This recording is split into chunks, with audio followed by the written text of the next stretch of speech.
আমরা জামাতে ইসলামী এবং তাদের যে সমমনা 8 দল রয়েছে তাদের সাথে আমরা কথা বলেছি এবং তাদের যে নির্বাচনী সমঝোতা জাতীয় নাগরিক পার্টি এনসিপি সেই নির্বাচনী সমঝোতায় সম্মত হয়েছে।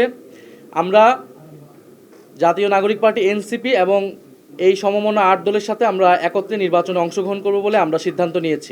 জামায়াতে ইসলামীর সঙ্গে নির্বাচনী সমঝোতায় যাওয়ার সিদ্ধান্তের পর থেকেই তীব্র রাজনৈতিক সংকটে পড়েছে জাতীয় নাগরিক পার্টি এনসিপি। দলটির এই সিদ্ধান্তকে কেন্দ্র করে দলের ভেতরে এবং বাইরে ক্ষোভ বাড়তে থাকায় কেন্দ্রীয় পর্যায় থেকে শুরু করে মাঠ পর্যায়ে নেতাকর্মী এবং ঘোষিত প্রার্থীদের মধ্যে ধারাবাহিকভাবে পদত্যাগের ঘটনা ঘটেছে। এখন পর্যন্ত 14 জনের পদত্যাগের ঘটনা ঘটেছে।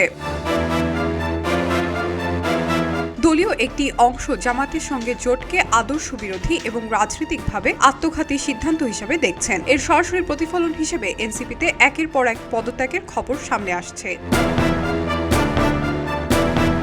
সর্বশেষ বৃহস্পতিবার নতুন বছরের প্রথম দিন এনসিপির 2 গুরুত্বপূর্ণ নেতা দল ছাড়ার ঘোষণা দেন। তারা হলেন দলের মুখপাত্র যুগ্ম সদস্য সচিব এবং মিডিয়া সেলের সম্পাদক মুশফিকুস সালেহীন এবং কেন্দ্রীয় যুগ্ম মুখ্য সমন্বয়ক খান মোহাম্মদ মুরসালিন।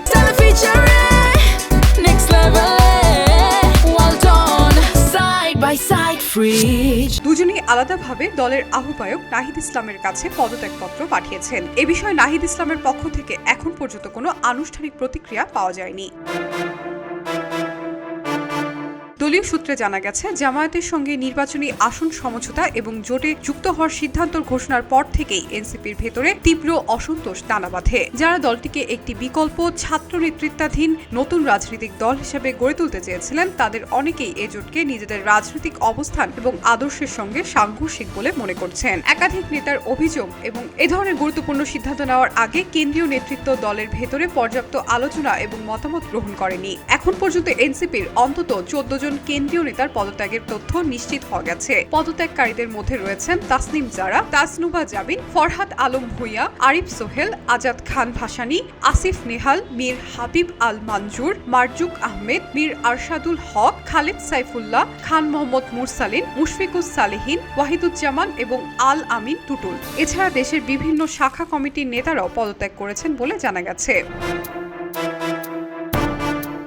পদত্যাগের পর মুশফিকুস সালেহীন সাংবাদিকদের বলেন, 1 জানুয়ারি 2026 জাতীয় নাগরিক পার্টি থেকে পদত্যাগ করছি। আহ্বায়ক জনাব নাহিদ ইসলামের কাছে পদত্যাগপত্র পাঠানো হয়েছে। এখন থেকে আমার কাছে এনসিপি সংক্রান্ত কোনো তথ্য বা আপডেট থাকবে না। পরবর্তী মিডিয়া সেলের দায়িত্ব কে নেবেন তা দল ঘোষণা করবে। অন্যদিকে এনসিপি থেকে পদত্যাগের ঘোষণা দিয়ে নিজের ফেসবুক পোস্টে খান মোহাম্মদ মুরসালিন জানান, তিনি এতদিন জাতীয় নাগরিক পার্টির কেন্দ্রীয় যুগ্ম মুখ্য সমন্বয়ক হিসেবে দায়িত্ব পালন করেছেন। পাশাপাশি তিনি দলের মিডিয়া সেল, সম্প্রচার এবং প্রকাশনা সেল এবং নির্বাচনকালীন মিডিয়া উপকমিটিতে কাজ করেছেন। আজ থেকে তিনি দলের সব দায়িত্ব এবং পদ থেকে সরে দাঁড়ানোর সিদ্ধান্ত নিয়েছেন বলে জানান তিনি। তবে পোস্টে পদত্যাগের কারণ সম্পর্কে বিস্তারিত কিছুই উল্লেখ করেননি তিনি। জামাতের সঙ্গে জোটের সিদ্ধান্তকে ঘিরে চলমান এই সংকট এনসিপির ভবিষ্যৎ রাজনৈতিক অবস্থান এবং সাংগঠনিক স্থিতিশীলতা নিয়ে নতুন করে প্রশ্ন তৈরি করেছে। এলো খবরের কাগজ, নিখাত, নির্ভীক, নিরপেক্ষ।